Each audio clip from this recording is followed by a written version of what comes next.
주께서 모두 얼굴에서 눈물을 씻기시며 자기 백성의 수치를 온천에서 제하시리라. 여호와께서 이같이 말씀하시느니라. 아멘. 성경 처음 이야기 그리고 끝 이야기는 하나님의 잔치가 나옵니다. 창세기 1장을 보면 하나님의 천지 창조하신 그 이야기, 결론은 사람 만드시고 에덴 동산에 사람을 두시고, 그래서 사람이 하나님이 창조하신 모든 것을 가지고 다스리고 누리고 먹고 마시는 잔치 이야기입니다. 또 성경은 마지막 요한계시록 21장 22장도 새 예루살렘 이야기인데 그 또한 잔치입니다. 하나님이 정금 같은 정금에 새 예루살렘을 두시고 생명수 주시고 생명나무 열매 주시고 그곳에서 영원히 기뻐하면서 사는 겁니다. 그러니까 이런 하나님이신데 이게 하나님의 의도예요. 이런 하나님이신데 하나님이 화내시고 또 심판하시고 하셔서 사람들이 화를 당해서 죽거나 고통을 당하는 것, 이건 하나님의 본뜻이 아니다는 겁니다. 그래서 성경을 읽으실 때 혹은 우리 자신이 믿음으로 살고자 할 때에 성경의 그 안 좋은 이야기 혹은 우리가 겪고 있는 안 좋은 일은 이거는 하나님의 본뜻이 아니다. 하나님이 이런 안 좋은 일들을 통해서 우리를 어떤 의도를 가지고 이끄신다, 이렇게 생각해야 합니다. 이런 하나님의 그 처음과 끝, 하나님의 의도를 모르면 성경을 읽어도 하나님의 경륜을 잘 모르고 또 자기가 살면서 겪는 일들로 일희하면서 좋은 일 있으면 좋다, 간증도 하고 감사도 하고 하다가 안 좋은 일 있으면 낙심하고 불평하고 교회를 떠날 수도 있고, 하나님의 이야기라고 하는 큰 틀에서 자기를 보는 게 아니고 내가 겪는 일들 가지고 성경을 판단하는 그런 오류를 가지게 됩니다. 그 믿음은 단편이 아니고 장편이에요. 그리고 우리가 느끼는 게 진실이 아니고 하나님이 의도하시는 게 진실입니다. 그것을 생각하고자 해야 돼요. 그것을 알고자 해야 돼요. 그걸 이제 아는 공부가 성경 공부입니다. 성경 공부를 통해서 그런 이야기를 이제 파악하게 되고 기도를 통해서 그 이야기 속에 이제 동참하는 거예요. 그 경계선에서 보는 게 아니고 그 이야기 속에 이제 들어가는 게 기도하는 겁니다. 기도를 해야 그 이야기에 들어갈 수 있는 힘을 가지게 되거든. 그게 난 믿음으로 살아야지, 내가 결심한 데에서 믿음으로 살 수 있는 게 아니더라고요. 하나님이 믿음을 주시고 또한 하나님의 이야기를 살 수 있는 뭔가 능력, 하나님의 은혜로 입혀주시는 능력을 가져야 하나님의 이야기를 살 수 있어요. 이제 이런 하나님의 의도, 이 본뜻을 생각하시고 우리가 겪는 안 좋은 일들 혹은 내가 겪는 안 좋은 일, 이것으로 내가 감정이 올랐다 내렸다 하지 마시고 하나님이 의도하시는 거, 그거는 항상 창세기에 나오는 이야기, 요한계시록에 나오는 이야기를 보면 복입니다. 복. 복 있는 사람은 하나님을 즐거워하는 거예요. 복 있는 사람은 복입니다. 복. 뭐 지금까지 뭐 원만하게 이렇게 살아오신 분, 내 힘으로도 잘 살 수 있을 것 같다. 그렇죠. 그렇지는 않아요. 근데 지금까지 좀 힘들게 살아오신 분은 하나님을 더 의지할 필요가 있습니다. 지금까지 힘들었는데 내가 뭐 지금 아등바등한 데에서 행복해지지는 않아요. 그 인생이 그렇게 쉽지 않아요. 그 인생, 내 이 힘든 인생, 남은 생에 좀 편안하게, 그리고 그 결론이에요. 복 있는 결론이 되려면 하나님을 알아야 합니다. 그 하나님이 성경에 나타나는 그 수많은 심판들 혹은 내게 주시는 그 고통들, 이게 하나님의 본뜻이 아니다. 그러니까 뭐가 하나님의 본뜻이고 할 때 구원인 겁니다. 구원. 뭐 복 있는 사람은 할 때 그 복이 무슨 복이고 하면 구원입니다. 그 구원이라고 하는 뭐 병에서 구원이든 뭐 돈에서 구원이든 야간 모든 구원입니다. 그 하나님의 의지는 우리를 구원하시는 데 있다. 구원하시기 위해서 세상을 심판하시는 거예요. 아이러니하죠. 노아 홍수 생각해 보세요. 노아 홍수로 세상을 심판하시는데 그렇게 노아 홍수로 심판하심으로 노아의 가족을 구원하시는, 노아의 가족을 구원하시기 위해 세상을 물로 심판하시는, 요한계시록 마지막 이야기도 그렇습니다.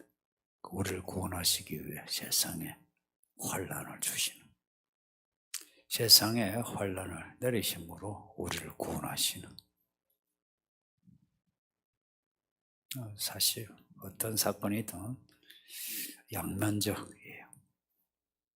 그리고 모든 사건은 중첩이 되어 있고, 그래서 하나님의 사람은 하나님을 이제 바라보고 그 하나님의 본뜻, 그 의도에서 길을 찾지, 내가 지금 뭐 어렵다 해가지고 뭐 하나님이 나를 버리셨나, 싫어하시나, 이런 생각 안 합니다.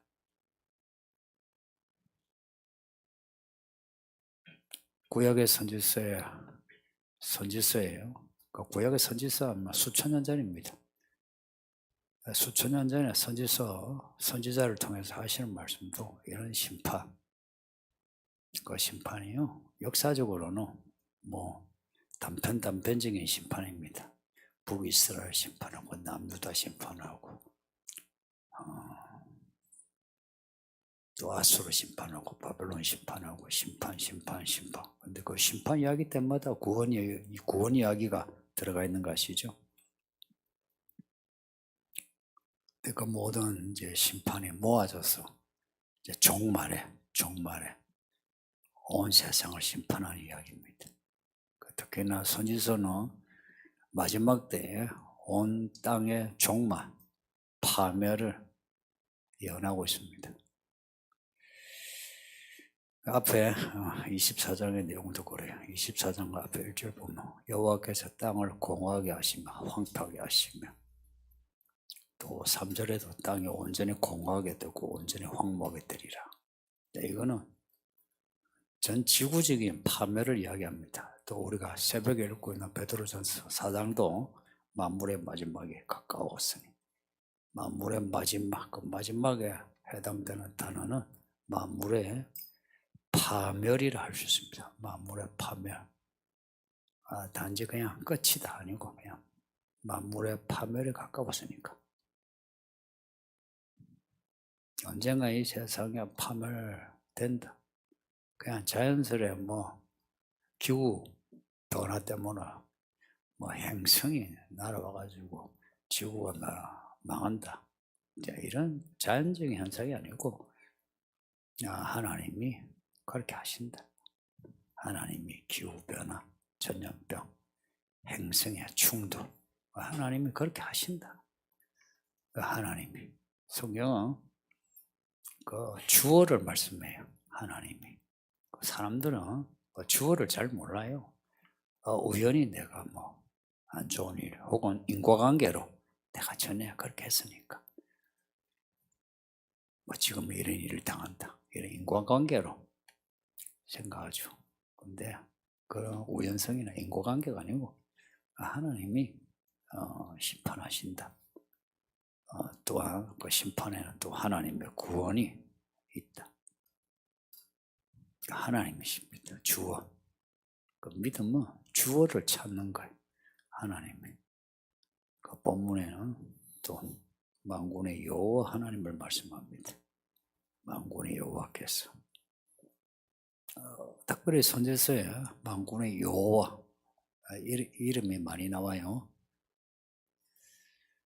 만군의 여호와는 그 하나님이 만왕의 왕이시다. 그런 의미입니다.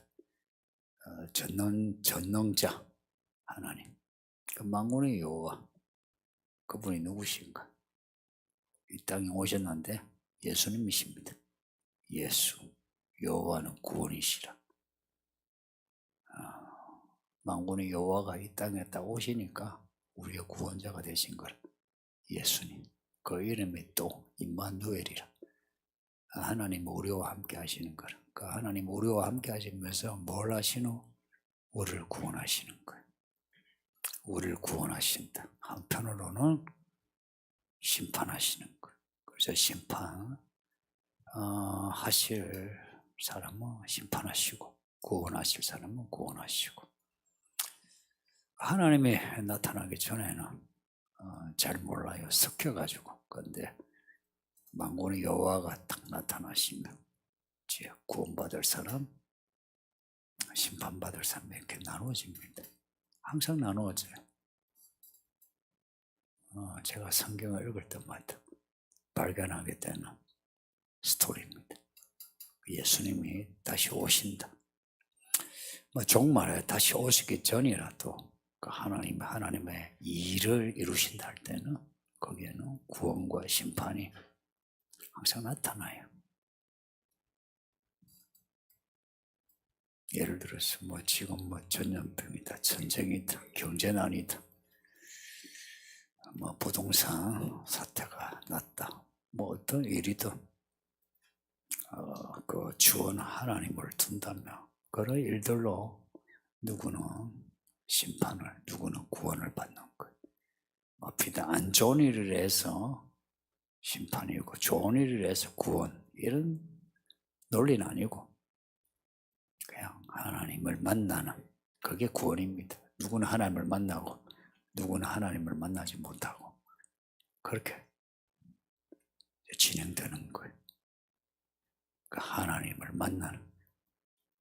그래서 어떤 사람은 참 가난한 그 고통 속에 하나님을 만나 천국을 가지고, 어떤 사람은 대박이 나가지고 잘 살아가지고 돈 때문에 하나님을 떠나 지옥에 떨어지는.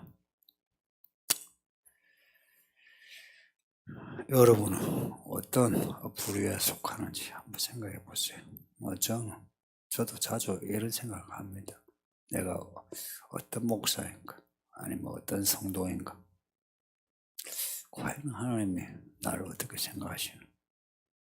하루에도 넉넉 잡아 뭐 최소한 한 10번 이상 하는 것 같아요. 10번은 뭐 더 하는 것 같아요.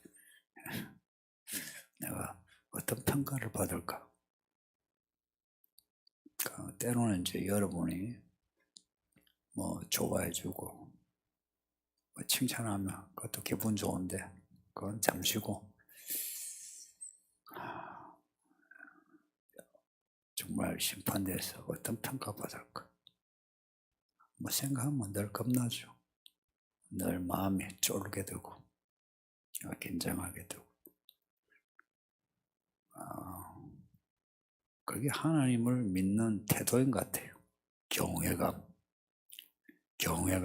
하나님은 무서운 분이 맞아. 좋은 분이신데 누구도 하나님 앞에 감히 나 하나님 잘 믿어요. 할 수 없는. 항상 죄인 중에 괴수 같은 거나 부끄러움, 민망함, 이제 이게 그냥 나오는 것 같아요. 그래도 끊임없이 하나님 앞에 나아갈 수 있는 거는 하나님이 나를 구원하신다. 이걸 믿습니다. 저는 하나님이 저를 버리지 않으시고 구원하신다는 거 믿어요. 믿고서 오늘 본문에도 산이 나와요. 6절, 7절 산이 나오는데 이 산, 6절에 나오는 이 산은 하나님이 구원을 이루시는 산입니다. 앞에 24장에서는 이게 시온산입니다. 24장 23절 보면 이는 만군의 여호와께서 시온산과 예루살렘에서 왕이 되시고 그 장로들 앞에서 영광을 나타내실 것입니다. 시온산이요. 구약의 시온산, 신약의 요한계시록 14장에 나오는 시온산 같은 맥락이 있습니다. 그러니 오늘 본문의 시온산은 단지 팔레스타인의 저 시온산을 말씀하는 게 아니고 예언의 성취로 구원의 산, 천국, 새 예루살렘, 이걸 상징합니다. 시온은 그냥 예루살렘 산의 이름인데 이 시온이 하나님의 약속의 이름이 된 거라. 그래서 시온산 할 때 꼭 시온이 하나님의 언약을 상징하는 말이 된 겁니다. 놀라운 거예요. 하나님이 그렇게 이 땅에 지명, 그러니까 산과 들 혹은 도시, 예루살렘 같은 거, 이제 그런 이름을 가지고 하나님이 언약을 하시고 언약을 성취하시는 그런 성육신의 하나님이십니다. 항상 우리 가운데 계시는. 때는 우리가 어줍지 않게 경건해가지고 우리의 삶의 어떤 부분들을 가벼이 여겨요. 거기 뭐 중요하노 하는데 하나님은 중시할 때가 있습니다. 중요시할 때가 있다고. 그 작은 것을 하나님은 중하게 보셔서 그 작은 것을 통해서 하나님이 뭔가 큰 일을 이루어 가시는. 그래서 우리 작은 일에 관심을 가지고 충성하면 큰 일을 알게 됩니다. 너무 스케일 큰 것에 마음 안 둬도 돼요. 그래서 소소한 일에 믿음으로 살며 하나님의 나라가 소소한 그 일들이 가득한 나라라는 걸 알게 됩니다. 하나님의 언약은 야가 우리를 구원하시는 언약이다. 이거 잊지 마세요. 우리를 구원하시는데 하나님의 뜻이 있다. 하나님이 구원하시는 그 하나님께 구원받은 그 모든 사람이 본문에 나오는 그 만민입니다. 만민. 하나님이 그 산에 만민을 두시고 기름진 것을 기름진 고기를 주시고 맛있는 포도주를 주신다. 잔치입니다. 하나님이 만민을 위하여 그렇게 잔치를 위하시는 하나님의 아담과 하와를 위하여 천지 만드시고 에덴 동산, 잔치의 동산이 에덴이란 말이 기쁨이란 거예요. 그 잔치의 동산입니다. 따지면 잔치 열렸네. 하나님은 그런 분이세요. 아버지가 아버지가 사랑하는 그 아들, 딸 밥상 차려주면서 먹어라, 많이 먹어라, 입어라, 야, 예쁘게 입어, 가져라, 너 필요한 거 다 가져, 이러신 거라. 만민을 위하여 기름진 거, 그리고 묵은 포도주. 근데 묵은 포도주가 썩은 포도주가 아니고 묵었어. 그 맛이 좋은 맑은 포도주 해서 먹이시는 거예요. 만민에게. 근데 앞에 24장에서는 온 땅을 심판하시는, 말하자면 온 땅에 만민을 심판하시는 내용이 나오고, 오늘 본문은 시온산에 만민을 위하시는. 그러니 성경은 만민이 두 부류입니다. 하나님이 심판하시는데 온 만민을 심판하시는 심판의 대상이 만민이 있고, 하나님이 구원하시되 온 하나님의 백성을 구원하시는 그런 만민이 있습니다. 그러니까 같은 말인데 만민이라 해가지고 뭐 믿는 사람 안 믿는 사람 다 이런 거 없어요. 하나님은 갈라놓고 말씀해. 심판의 대상을 말씀할 때는 만민을 심판하시는, 하나님의 그 백성을 이야기할 때는 구원하시는, 구원받는 만민 말씀합니다. 요한계시록에 나오는 그 13만 4천도 그 7장을 보면 온 나라와 족속과 방언에서 나온다고 그러죠. 온 세상 사람을 다 그냥 천국에 데려가시는 게 아니고 온 세상을 심판하시는데 온 나라와 족속과 방언에서 나오는 사람들, 그들이 구원받는 만민인 겁니다. 13만 4천이. 그러니까 우리는 어디에 속해 있는가 이걸 생각해야 돼요. 예수님이 나타나니까 갈라졌다 그러죠. 항상 하나님의 경륜이 나타날 때는 사람이 갈라져요. 이걸 부정하고 싶겠지만 갈라져요. 갈수록 갈라져요. 사람들이 구원받을 사람, 심판받을 사람. 이 땅에서 구원받을 사람 된다는 거, 그거는 믿음으로 사는 거죠. 그 믿음으로 산다는 거, 그거 쉽지는 않은데. 근데 장차 우리에게 주시는 잔치, 그 잔치를 생각하면 이 땅에 사는 동안에 고생해도 괜찮아요. 믿음 생활하는 거 좀 힘들 때 있죠.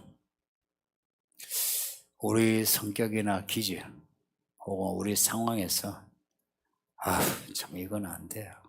정말 난 못할 것 같아 해도 그걸 감당할 만한 가치가 있대. 가치가 감당을 할 만한. 지금 믿음으로 살면 좋은 고기, 좋은 포도주 주신다는 겁니다.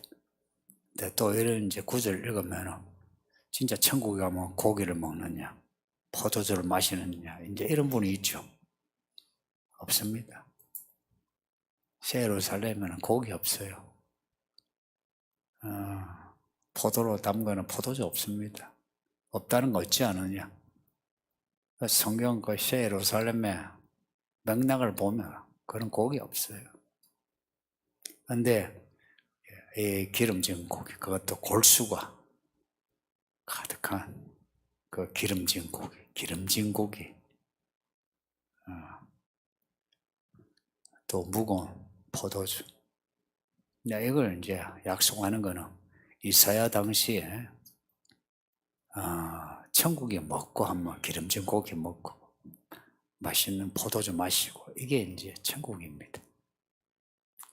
또 한편 이제 그게 그 당시에는 이기는 그 나라에 즐길 수 있는 그런 상이죠. 잡아서 고기를 그리고 술을 마시는. 그 모습을 이제 표현한 거지. 천국에 가면 기름진 고기 먹는다 그런 거 아니에요. 예를 들어서 요한계시록에 이제 제단이 나오죠. 제단. 하늘의 제단에서 뭐 천사가 나오고 제단에서 음성이 나오고 해서 천국에 무슨 제단이 있느냐.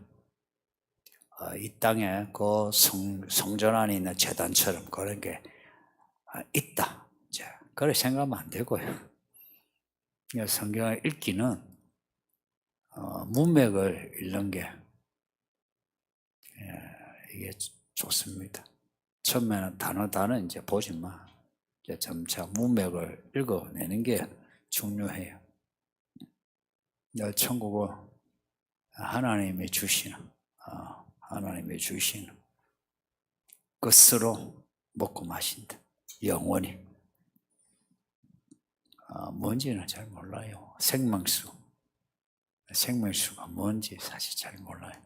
생명나무의 열매 잘 몰라요. 몰라도 괜찮아. 하나님이 주시는 영원한 생명의 음식들이라 그걸 주신다는 거예요. 영원하다. 사실 영원하다는 것은 우리가 상상하기 힘들어요. 우리는 늘 태어나고 죽는 거 보죠. 그리고 영원하다 하는 것은 변함없는 진실, 진리 이렇게 생각하는데 우리도 변하죠, 그죠? 그리고 사람들이 생각하는 생각도 변하고 해석하는 것도 변하고 다 변해요.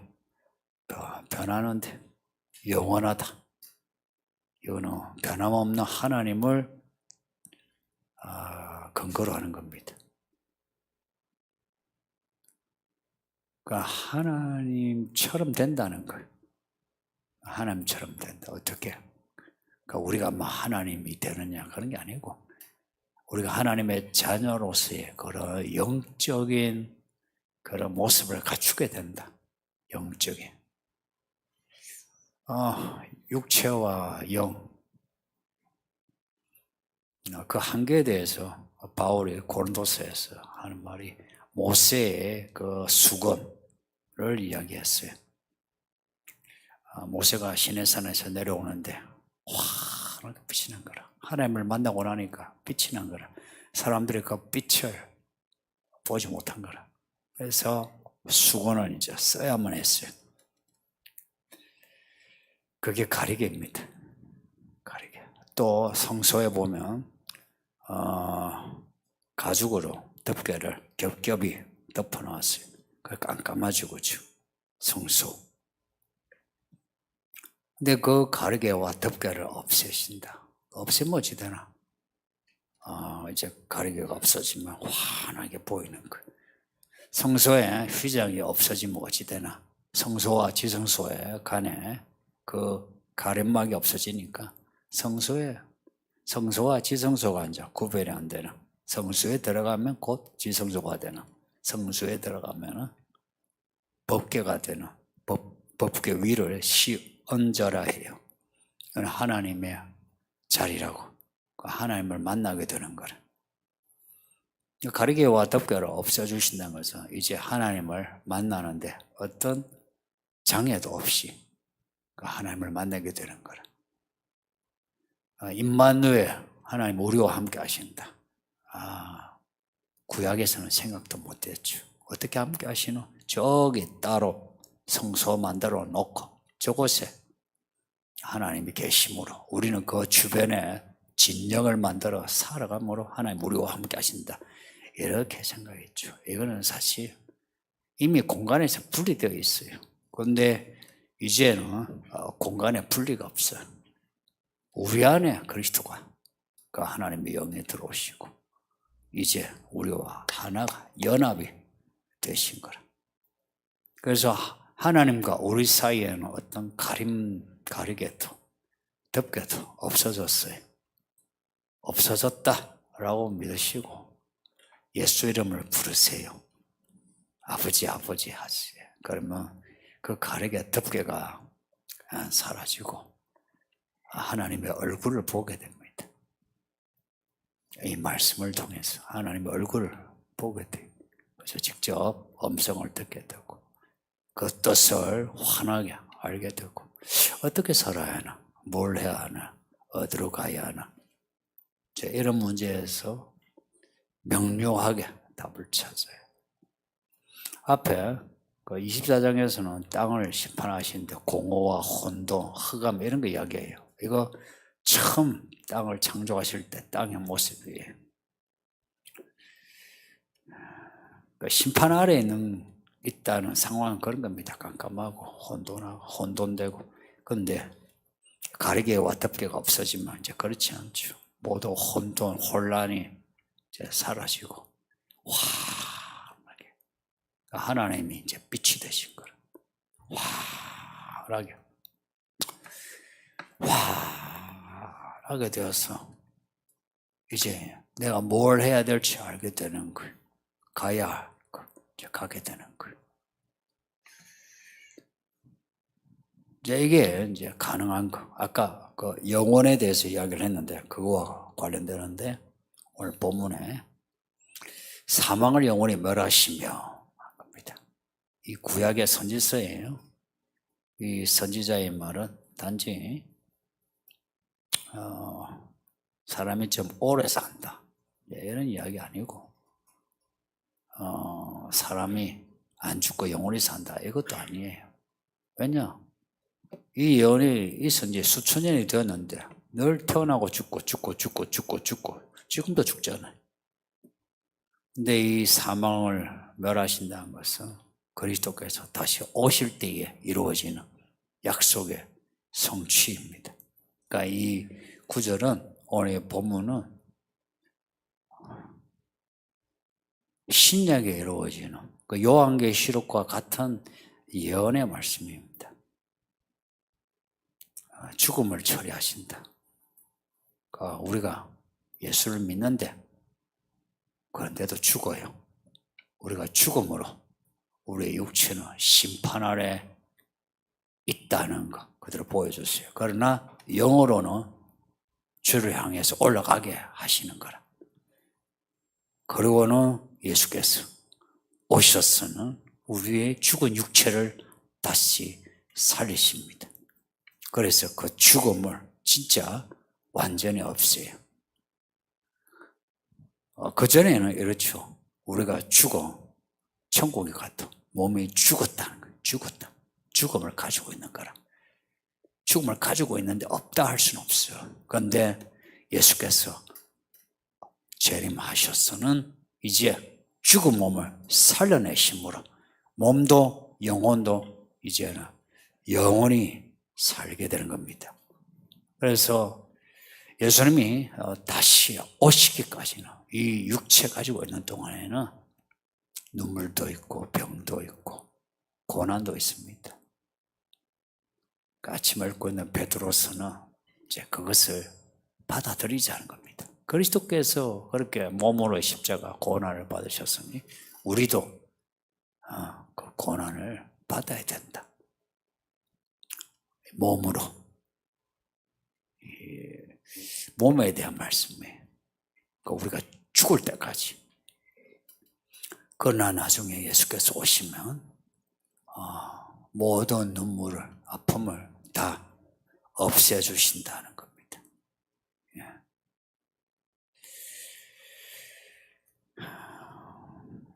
요한계시록 그 뒤에 새 예루살렘에 그런 말씀 아닙니까? 모든 눈물, 아픔, 병, 애국, 고통을 다 감해주신다, 없애주신다.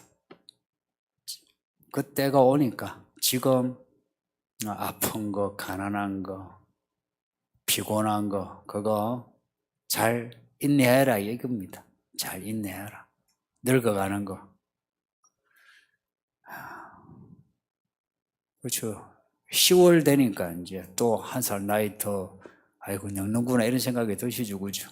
젊은이들은 뭐 그런 생각 안 들어도 나이 이제 50 넘으면 이제 늙어가는구나 이런 생각이 들죠. 그렇게 늙어가는 거예요. 늙음으로 인한 육체의 쇠약함, 그리고 통증, 혹은 사람들에게 받는 서러움, 이거 뭐 괜찮습니다. 나중에 예수께서 다시 오시면 그 모든 것을 다 없애주시니까. 말하자면 장차 구원받을 만민에게 주시는 상 혹은 기쁨에 비하면 지금 겪는 고통, 슬픔, 눈물은 아무것도 아니다. 아무것도 아니다. 그래서 사람들이 교회 아니고 바뀌고 잘 믿는 사람 보고 사람들이 비꼬면서 하는 말이 있어요. 그렇게 교회 열심히 다녀서 뭐가 좋노? 그래. 아니면 교회 안에서도 그렇게 교회 충성하는데 뭐가 좋노? 그래, 돈은 벌었나? 이제 이런 비꼬는 사람들이 있죠. 그런 사람들에 대해서 기죽지 마시고 오늘 이런 말씀을 이제 마음에 딱 받아들이셔서 이야기하는 겁니다. 좋지. 하나님이 천국을 나에게 주신다고. 이미 그 천국에 내게 임하여 시작이 되었고, 그리고 내가 내 몸과 영혼이 그 천국에 들어간다고. 그날이 가깝다고. 아무리 길어도 100년도 안 돼요. 얼마나 살 것 같아요? 금방이라. 그날이 가까우니까. 그래서 우리가 사람들에게 해야 할 말, 대답해야 할 거 준비 잘해가지고 시원시원하게 이야기를 해야 되는 겁니다.